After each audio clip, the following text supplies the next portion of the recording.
یه بیزینس لوکس و جهانی از یک کسب و کار معمولی متمایزه. درسته؟ درک مایندست یا ذهنیت ثروتمند جهانی چیزیه که افراد کارآفرین بهش رسیدن. آدم‌های کارآفرین ذهنشون توی مدار دیگه است. این ذهنیت شامل تمرکز بر ارزش آفرینی، نه پول درآوردن. پول نتیجه ایجاد ارزشی استثنایی هستش. اگر ایجاد ارزشی استثنایی کنیم، پول خودش به طرف عموم میاد. هدف اصلی اینه که یه مشکلی رو حل کنیم و اگر که این مشکل پیچیده باشه، برآوردنش میشه یه آرزوی خاص برای جامعه خاص و با برآورده کردن همین آرزو میشه به یک پول زیاد و ثروت انبوه دست پیدا کرد. مثلا ما یک کارآفرین معمولی رو در نظر میگیریم. نیاز واضح، ساده و روزمره رو میبینه. مثلا نیاز مردمی هستش که توی این محله یک کافه خوب باشه. خب برای برآورده کردن اون نیاز دست به کار میشه. یا کارآفرین معمولی یک کافه باز میکنه، در ازای انجام اون کار سرو قهوه و شیرینی پول دریافت میکنه. خب واحد کاری هستش که اگه کار نکنی پول در کار نیستش. اما یک کارآفرین موفق و سازنده میاد نیاز رو میبینه، یک نیاز عمیق‌تر یا یک خواسته رو شناسایی میکنه. مثلا مردم به قهوه بلکه به یه مکان برای کار، ملاقات یا تجربه یک فضای خاص نیاز دارن. میاد یه سیستم میسازه تا این نیاز رو برآورده کنه. مثلا کافه با طراحی خاص، وای فای قوی، منوی خلاقانه و کارکنان آموزش دیده رو راه میندازه. اون خودش لزوما قهوه درست نمیکنه، بلکه سیستم رو مدیریت میکنه. بنابراین سیستم براش کار میکنن. حتی وقتی خودش اونجا نیست پول در میاد. یعنی سیستم نیروی کار او چندین برابر براش کار میکنن. اما یک کارآفرین جهانی، یک آفریننده، این نیاز معمولی رو پاسخ نمیده. اونها یک نیاز جدید رو خودشون درست میکنن یا یک آرزوی نهفته رو میان بیدار میکنن که مردم حتی از وجودش خبر ندارن. مثلا استیو جابز به مردم میگه شما به صفحه لمسی و دستگاهی نیاز دارید که همه زندگی دیجیتالتون رو در جیبتون جای بده. قبل از آیفون کسی چنین نیازی رو به وضوح احساس نمی‌کرد. مثلا در دنیای لوکس برندی مثل رولکس فقط ساعت نمیفروشه، نیاز به نمایش موفقیت، اعتبار و تعلق به یک طبقه خاص رو آفریده و برآورده میکنه. بنابراین کار اونها فقط انجام یک کار نیست. کار اونها تعریف یک روایت یا داستان و خلق یک جهان بینی هستش. اونها یه تجربه میفروشن، اونها یه هویت میفروشن، اونها یک راه حل تحول آفرین میفروشن. پول برای اونها دیگه فقط یه درآمد نیست. پول سنجشیه برای تاثیرگذاری و سوختیه برای مأموریت بزرگتر براشون. پول مساویه براشون با رأی اعتمادی که بازار به رویا و ورژن اونها میده. اونها از این پول برای سرمایه‌گذاری روی نوآوری‌های بعدی و بزرگتر جهان خودشون استفاده میکنن. پس میشه قاعده بازی نیاز، کار، پول. اما کارآفرینان جهانی این قاعده رو به یه هنر تبدیل میکنن. به جای پاسخ به نیاز جدید درست میکنن. به جای انجام یک کار سیستم و رویا میسازن و در نهایت پول نه به عنوان یه هدف بلکه به عنوان نتیجه طبیعی خلق ارزشی استثنایی و تحول بخش به دست میاد. این همون گذر از کارگر بودن به آفریننده بودن هستش. ویژگی بعدی آدم‌های کارآفرین در سطح جهانی اینه که این افراد بلند مدت فکر میکنن. بلند مدت نگری تفاوت اصلی بین یک کارآفرین محلی و یک قهرمان جهانیه. این تنها یک تکنیک نیست بلکه یک مایندست و فلسفه عمیقه. یعنی همه تصمیم‌های امروز رو با توجه به تصویری که از آینده در ذهن دارن میگیرن. مثلا یک شطرنج بازی که برای 10 حرکت بعدی برنامه داره، نه فقط برای یه حرکت بعدی. سرمایه گذاران بزرگ یا کارآفرینان جهانی نمودار عینی بلند مدت نگری رو دارن. سرمایه گذاری هاشون دارایی های غیر نقدی به جای سود نقدی هستش. مثلا درآمد کوتاه مدت اینه که همه سود رو همین الان برمی‌داری تا وضعیت مالیت بهتر شه یا پول نقد داشته باشیم. اما بلند مدت اینطوریه که بخش عمده‌ای از سود رو دوباره سرمایه گذاری می‌کنیم روی چیزهایی که داراییت رو 10 سال آینده می‌سازه. آدم‌های کارآفرین در سطح جهانی دنبال تحقیق و توسعه هستند و دنبال ساختن محصول برای نسل بعد هستند. اونها برند خودشون رو دارن، یه نامی که مردم به اون اعتماد کنن و البته با آموزش تیمشون کارمنداشون رو به رهبرانی قدرتمند تبدیل میکنن. افراد موفق که میدونن بیزینس خودشون رو در سطح جهانی بسازن، روابط استراتژیک هم میسازن با سرمایه گذاری زمان و منابع برای این شبکه‌های قدرتمند. ما اگر که بخوایم محصولمون رو در کوتاه مدت بفروشیم، روی ویژگی ها و قیمت محصول مانور میدیم تا فروش این ماهمون بالا بره. اما اگر برای بلند مدت بخوایم روی داستان، ارزش ها و هویت برند سرمایه گذاری میکنیم. میدونیم که اگر مردم به چرایی وجود شما باور داشته باشن، چیستی محصولات رو بدون توجه به هیچ سوالی میخرن. مثلا اپل هر چیزی ارائه بده مردم در صفش هستن که اون رو تهیه کنن، یا تسلا یا رولکس. و داشتن همچین محصولاتی انگار برای آدم ها یه جورایی ارزش هستش. کسب و کارهای معمولی اینطوریان که روی یک تکنولوژی خاص یا یه طرح تبلیغاتی خلاق متمرکز میشن که ممکنه 6 ماه دوام بیاره. اما بیزنس های جهانی در حال ساختن یه سد محکمی هستن که قلعه کسب و کارشون هستش که کسی نمیتونه به راحتی از اون عبور کنه. این سد میتونه شامل فرهنگ سازی منحصر به فرد باشه، یعنی این برندی که ساختن منحصر به خودشون هستش، یه قدرت شبکه بسیار قوی که با سیستم های عملیاتی فوق‌العاده کارآمدی مدیریت میشن و همچنین با این روند باعث شدن که مشتریاشون یه وفاداری عمیق نسبت بهشون داشته باشن.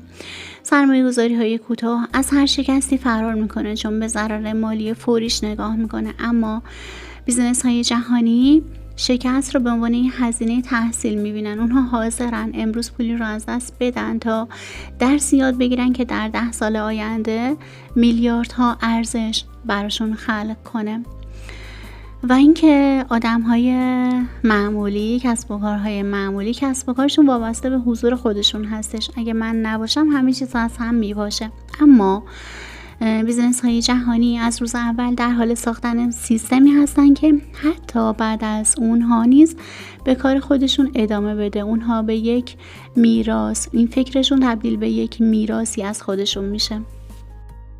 مثلا آقای جف بزوس در سال 1997 به سهامداران گفت ما بر اساس تصمیماتمون برای تاثیر بلند مدت اونها قضاوت میشیم، نه بر اساس واکنش بازار سهام در حال حاضر که شرکت آمازون رو دارن. ایشون برای سالها به سهامداران هشدار داد که ما به سود کوتاه مدت فکر نمی کنیم و این بلند مدت نگریش باعث شد به جای سود فوری روی گسترش زیر ساخت‌های عظیم، انبارها، سرورهای ابری سرمایه گذاری کنه. به جای فروش کتاب روی تبدیل شدن به مردم ترین فروشگاه دنیا متمرکز بشه. نتیجهش این شده که امروز آمازون یک امپراتوریه.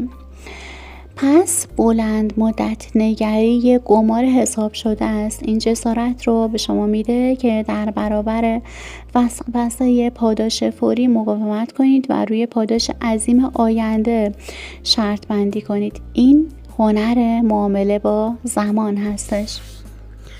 کسب و کارهای جهانی به دنبال ساختن یک برند نمادین هستن. اونها به دنبال این هستن که یک صنعتی رو تغییر بدن یا بر فرهنگ جهانی تاثیرگذاری کنن. و این همون جهشیه که یک کسب و کار رو از سودآور به تاریخی تبدیل میکنه. این تفکر مأموریت یک کسب و کار جهانی هستش، نه فقط چشمانداز. اونها به دنبال حک کردن نام خودشون در تاریخ اقتصاد و فرهنگ هستن، نه فقط در دفترچه سهام.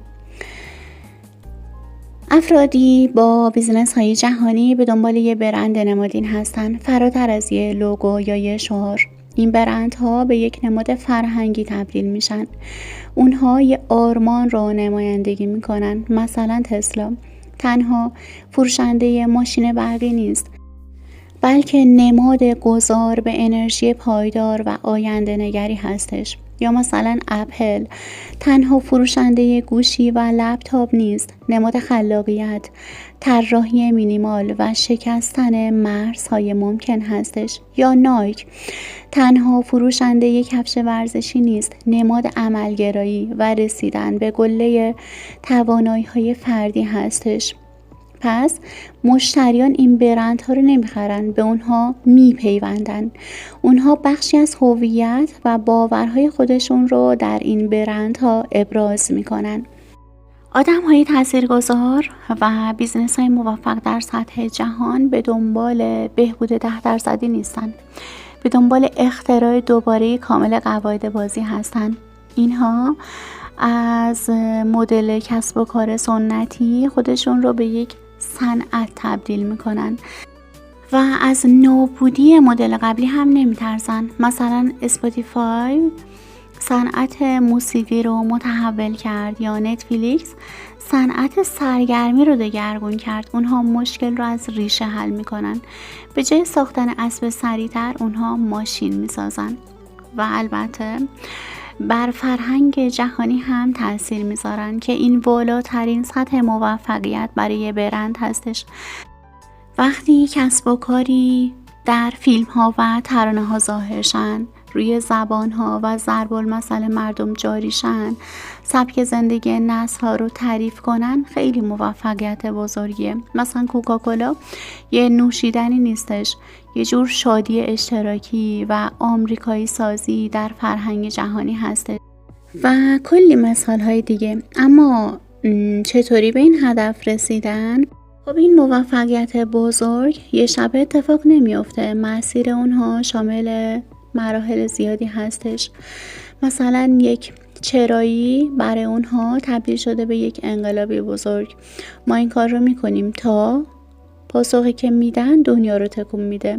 و دومین موردی هستش که در روایت خودشون ثابت قدم هستن. اونها برای دهه‌ها یک داستان رو با یک صدا و یک احساس تعریف میکنن و البته تمرکزشون بر تجربه هستش، نه محصول. اونها تمام تماس‌های مشتری با برند رو به یک خاطره تبدیل میکنن و اینکه شجاعت گرفتن مواضع قاطع رو دارن. اونها از ورود به بحث‌های اجتماعی و فرهنگی نمیترسن، چون میدونن یک برند نمادین نمیتونه بی‌طرف باشه.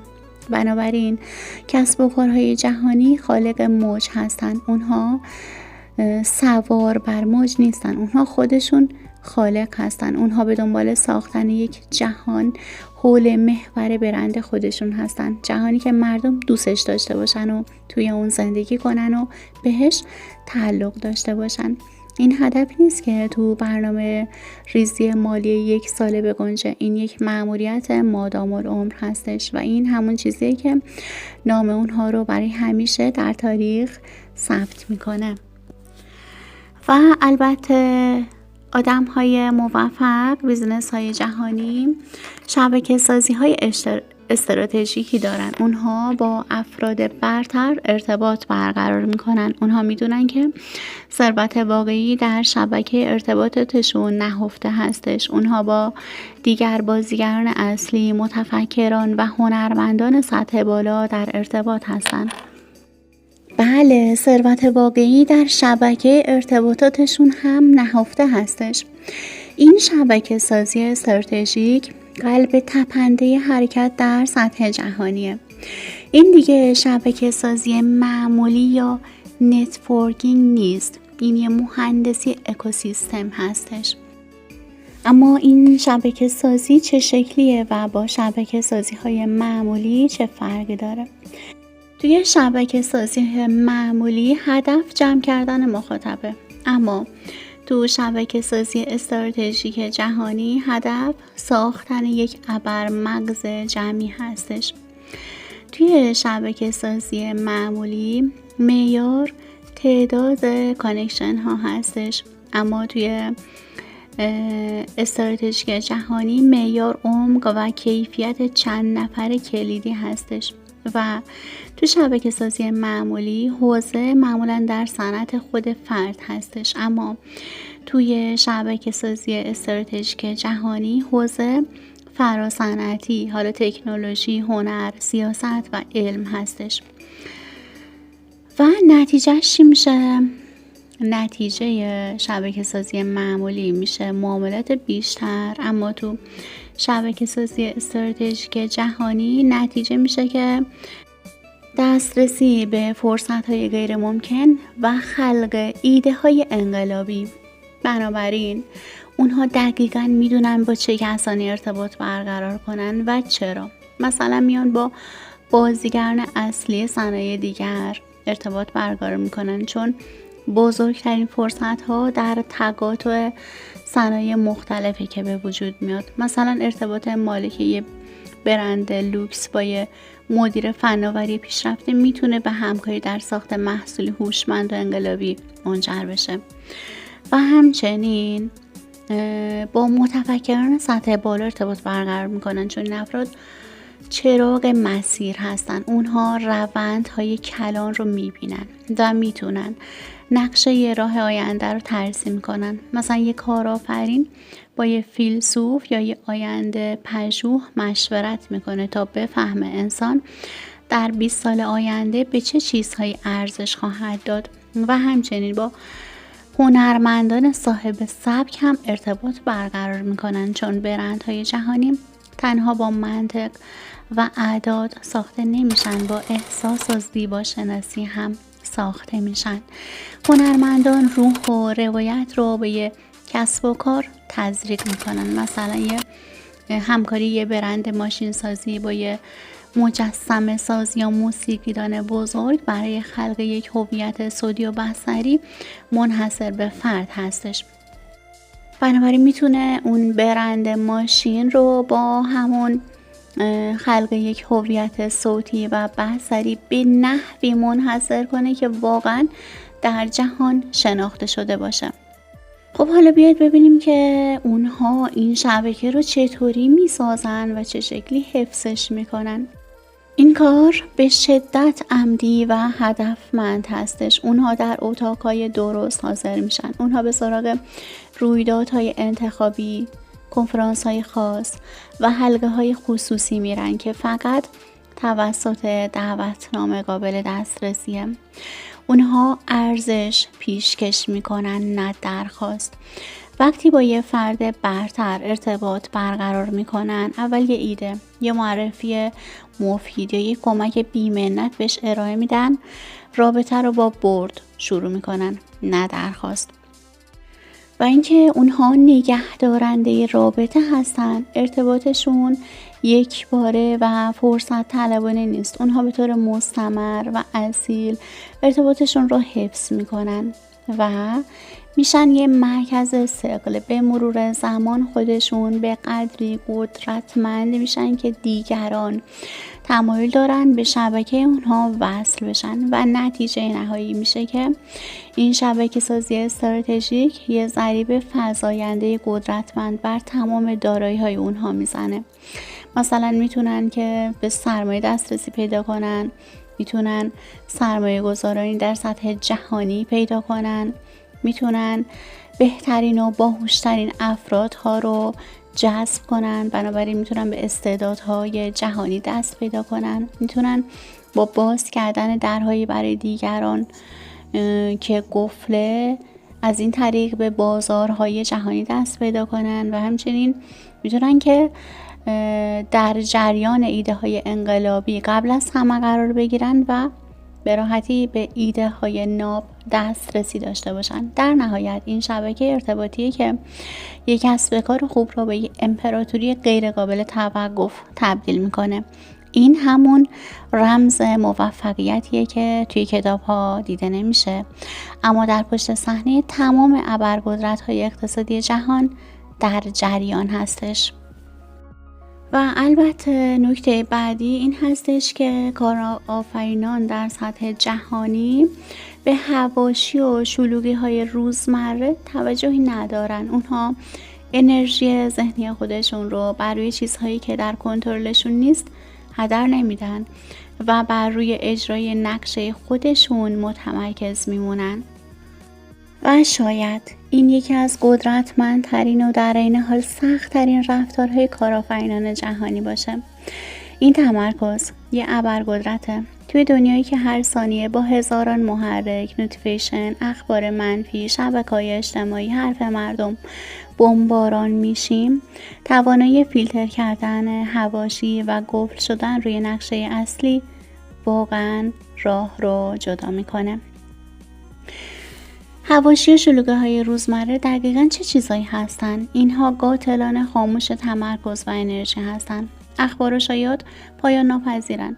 اینکه ما بخوایم به صورت وسواسی اخبار منفی رو چک کنیم که هیچ کنترلی روی اونها نداریم و باعث شه که نگرانی دائمی داشته باشیم که مردم چی فکر میکنن یا رقبا چی میگن، باعث میشه که ما انرژی ذهنیمون رو هدر بدیم برای چیزهایی که هیچ نتیجه ملموسی هم ندارن. به خاطر همین اونها از ترندهای زودگذر به زودی رد میشن و مشکلات پیش پا افتاده رو که در مقیاس جهانی هیچ اهمیتی نداره رو رد میشن و اهمیتی بهش نمیدن و به جای اینکه این انرژی خودشون رو صرف این چیزهای پیش پا افتاده کنن، میان روی نقشه خودشون متمرکز میشن. اونها میدونن نقشهشون چیه، هدف نهاییشون چیه و هدف و نقشهشون انقدر براشون واضح و درخشانه که هر چیزی که در مسیر اون نباشه به عنوان حاشیه تعریف میکنن و اون رو حذف میکنن. و همیشه از خودشون این سوال رو دارن که آیا این کاری که من انجام میدم، این فکر، این مکالمه مستقیما من رو به هدف اصلیم نزدیک میکنه یا نه؟ اگه جواب نبود اون رو کنار میذارن و حذفش میکنن.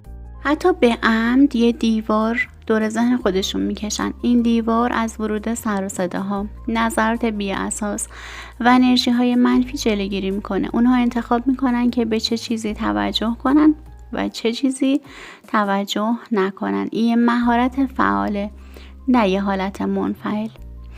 و اینکه اونها زمان و انرژی ذهنی رو از پول و سرمایه با ارزش تر میدونن.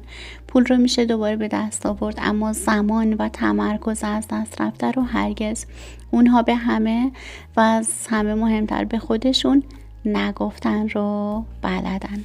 و اینکه اونها به جای تمرکز بر چیزهایی که نمیتونن کنترلش کنن، حواشی، تمام انرژی خودشون رو برای چیزهایی که میتونن کنترلش کنن میذارن و بر روی اجرای نقشه خودشون متمرکز میشن. مثلا به جای نگرانی از وضعیت اقتصادی یا حواشی مربوط به اون، بر روی بهبود محصول و استفاده از تجربه مشتری کار میکنن. یعنی وقتی که تمام نیروی موتور ذهن فقط به یه جهت هدایت بشه، سرعت پیشرفت بیشتر خواهد شد. بنابراین ذهن آزاد از شلوغی میتونه به اتصالات و ایده های عمیق و نوآورانه دست پیدا کنه. اونها ممکنه که سخت گوش باشن، اما از درون آروم هستن، چون میدونن در مسیر درستی گام برمیدارن و توسط سر و صداهای گمراه کننده به هم نمیریزن. ذهنی که آلوده به حواشی نیست میتونه تصمیمات استراتژیک و منطقی تری بگیره. در نهایت این تمرکز یه انتخاب روزانه است. این به معنای بی اطلاع بودن نیست، بلکه به معنای آگاهانه انتخاب کردنه. آگاهانه انتخاب کردن منابع اطلاعاتی و دغدغه ها. اونها ماننده کاپیتان کشتی در طوفانن که فقط به قطب نما یا همون نقشه اصلی خیره میشن و امواج بلند هواشی اصلا برشون مهم نیست و بهش توجه نمیکنن، چون میدونن که مقصدشون کجاست. بنابراین برای اینکه یه بیزینس لوکس جهانی رو بسازیم، اول باید نقشش رو داشته باشیم، برندی که فقط مخصوص خودمون هستش و این باید در باورمون باشه و برای اینکه بهش برسیم باید خودمون رو در محیطی که میخوایم بهش برسیم یا محیطی که شبیهش هستش قرار بدیم. یعنی خودمون رو در دنیایی قرار کنیم که آرزوی رسیدن بهش رو داریم. کارآفرینان جهانی به آرمان‌هاشون میرسن چون خودشون از آغاز میدونن که چی تو ذهنشون دارن و در مسیر تحقق اون خودشون رو در محیط هایی که شبیهش هست قرار میدن. برای کارآفرینان در سطح جهانی هدف تنها یه خواسته نیست، بلکه یه واقعیت از پیش تعیین شده هستش که هنوز به عینیت در نیامده، اما از همون ابتدا چنان تصویر واضح و زنده ای از مقصد نهایی توی ذهنشون دارن که انگار پیش از شروع سفر از پایان اون خبر دارن. کارآفرینان هدف رو نه به عنوان یک آرزوی مبهم بلکه به عنوان یک سناریوی آینده میبینن که باید اجرا بشه. اونها پیش از تأسیس شرکتشون یا برند ارزش‌های هسته‌ای، تجربه مشتری و حتی میراثی که میخوان بر جای بذارن رو با جزئیات کاملش تعریف میکنن. هدف برای اونها یک قطب نمای همیشگیه. هر تصمیم از کوچیک تا بزرگ با این پرسش سنجیده میشه: آیا این من رو به تصویری که در سر دارم نزدیک‌تر میکنه؟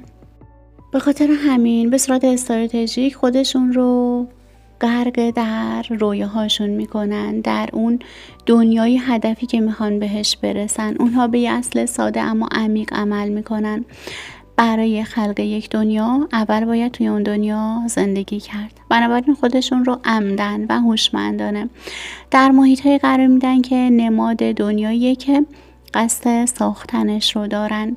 این غرقه سازی در چند لایه اتفاق میفته. اولیش غرقه سازی فکری و حسی هستش. اونها تنها در معرض منابع اطلاعاتی، هنر و رسانه‌هایی قرار میگیرن که بازتاب دهنده کیفیت و اتمسفر مطلوب برندشونه. این کار سلیقه و شناخت اونها رو به طور ناخودآگاه تربیت میکنه. دوم اینکه به لحاظ محیطی و فیزیکی خودشون رو غرق میکنن. اونها به طور منظم در صنعت لوکس حاضر میشن، مثل هتل های بوتیک بین المللی، نمایشگاه های هنری اختصاصی، اتاق های بازرگانی سطح بالا و رویدادهای صنعتی انحصاری.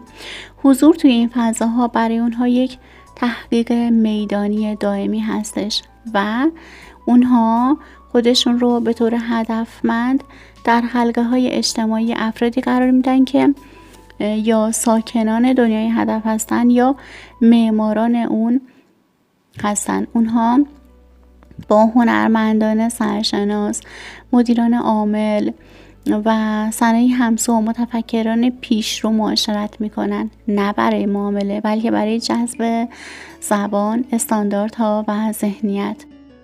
و این فرآیند غرقه سازی یک تغییر هویت ایجاد میکنه. کارآفرین به تدریج اونقدر با دنیای هدفش هماهنگ میشه که تصمیماتش، محصولاتش و استراتژی‌هاش به طور طبیعی و ناخودآگاه بازتاب همون دنیایی میشه که توی اون زندگی کرده. در نهایت اونها برندی خلق میکنن که امتداد طبیعی وجود خودشونه. برندی که از ابتدا توی ذهنشون متولد شد و در محیطی مشابه پرورش پیدا کرد و در نهایت به عینیتی جهانی رسید. اما شاید بگید که خب برای ما امکان پذیر نیستش که ما بیایم توی محیط‌هایی قرار بگیریم که این کارآفرینان جهانی قرار گرفتن. پاسخ اینه که این دغدغه واقعی برای بسیاری از آدم‌ها و کارآفرینان بلند پرواز هستش.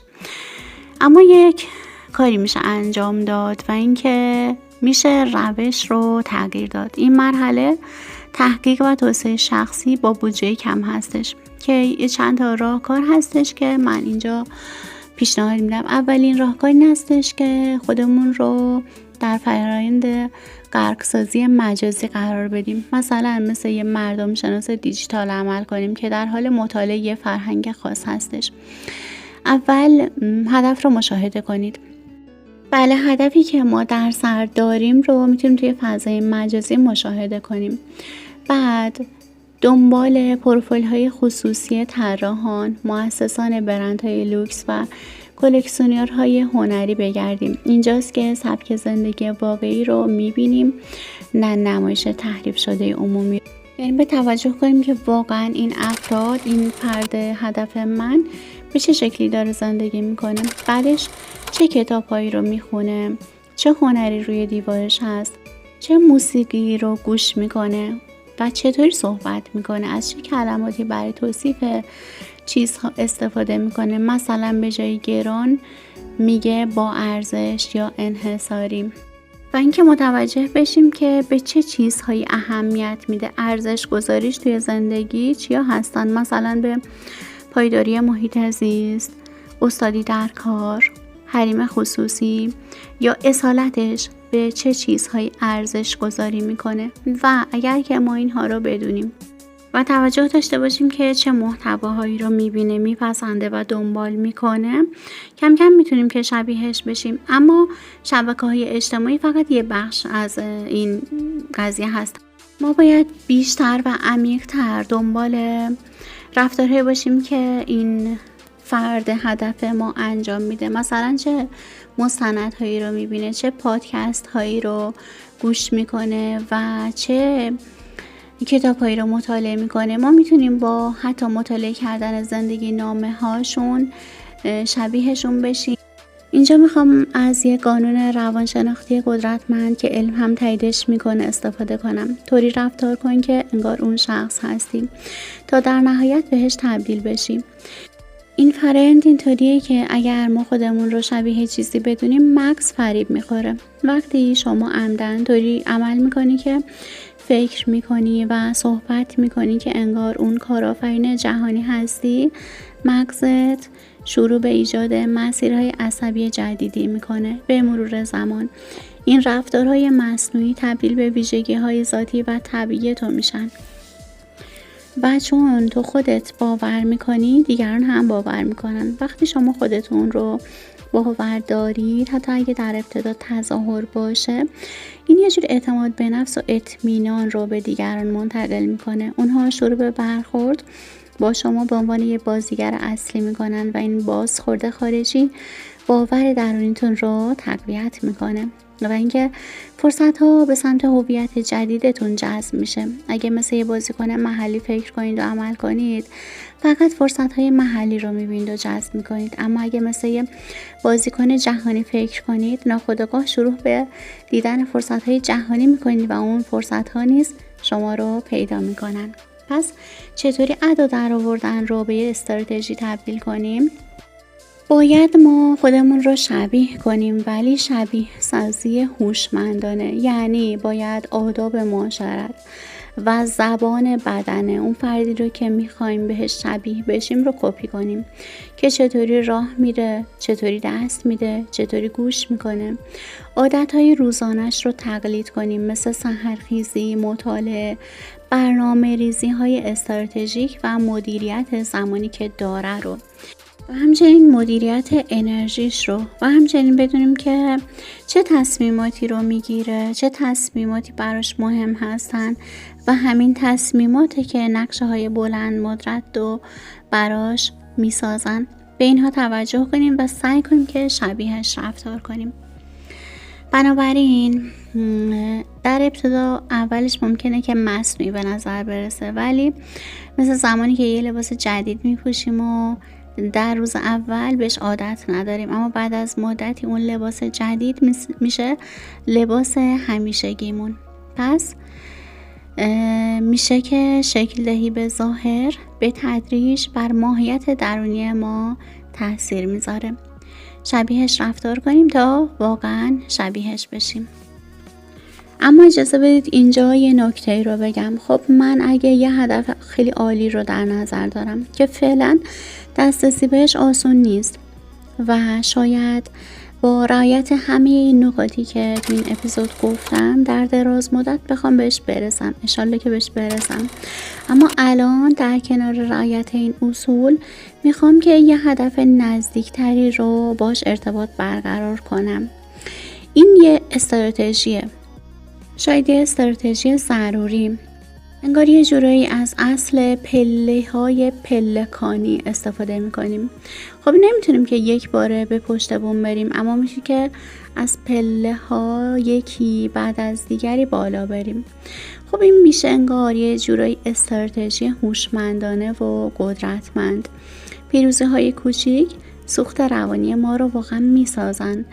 ما دنبال یه هدف بسیار بزرگ هستیم اما یکم دوره، یکم هم خسته کننده و دل سرد کننده شاید باشه، چون دستیابی بهش واقعا دور هستش. اما اگر بیایم یه سری دستیابی های کوچیکتر و نزدیکتر داشته باشیم، میتونیم که اون انگیزه رو و اون حال خوب رو به دست بیاریم و یه جورایی منبع عظیمی از اعتماد به نفس و انگیزه رو برامون فراهم کنه و یه جورایی میشه این پیروزی های کوچیک به همون ثابت میکنن که من میتونم.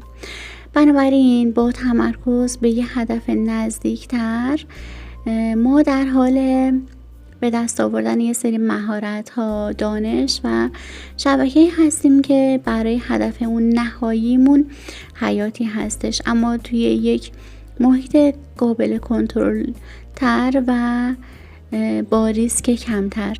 مثل رانندگی در کنار کسی که به ما داره رانندگی یاد میده پیش از تنهایی رانندگی کردن.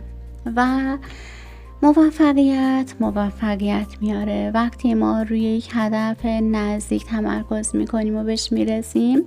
این حرکت و شتاب اولیه رو ایجاد میکنه که هل دادن پروژه های بزرگتر بعدی رو برامون آسان تر میکنه. با کار روی اهداف کوتاه مدت ما میتونیم نقشه خودمون رو برای هدفهای بلند مدت آزمایش و اصلاح کنیم. ممکنه که در مسیر متوجه شیم که هدف نهایی نیاز به تنظیم داره یا راههای بهتری برای رسیدن به اون وجود داره. مثلا شما فردی رو در نظر بگیرید که هدف اصلیش این هستش که یک برند لوکس جهانی رو در صنعت پوشاک بسازه. خب باید از هدفهای نزدیکتر و پله به پله استفاده کنه. مثلا یه هدف 6 ماهه رو در نظر داشته باشه، بعدش هدفش بشه 1 سال، بعد 2 ساله، بعد بلند مدت که پله به پله به اون هدف نهاییش میرسه. اما اون ایده، اون طرح، اون هدف نهایی باید توی ذهنش باشه و اون رو بپرورونه. بنابراین تمرکز بر هدف نزدیکتر به معنای رها کردن هدف عالی نیست، بلکه قدرتمندترین و هوشمندانه ترین راه برای مسلح شدن برای رسیدن به اون هدف عالی هستش. یعنی ما هم چشممون به گله هستش که اون هدف عالیه، هم در حال ساختن مسیری گام به گام برای رسیدن به اون گله هستیم که اهداف نزدیک هستن. و این استراتژی همون چیزیه که تفاوت بین یک آرزو و یک برنامه رو مشخص میکنه و شما در حال تبدیل آرزوی خودتون به یک برنامه عملیاتی هستید که امیدوارم موفق باشین.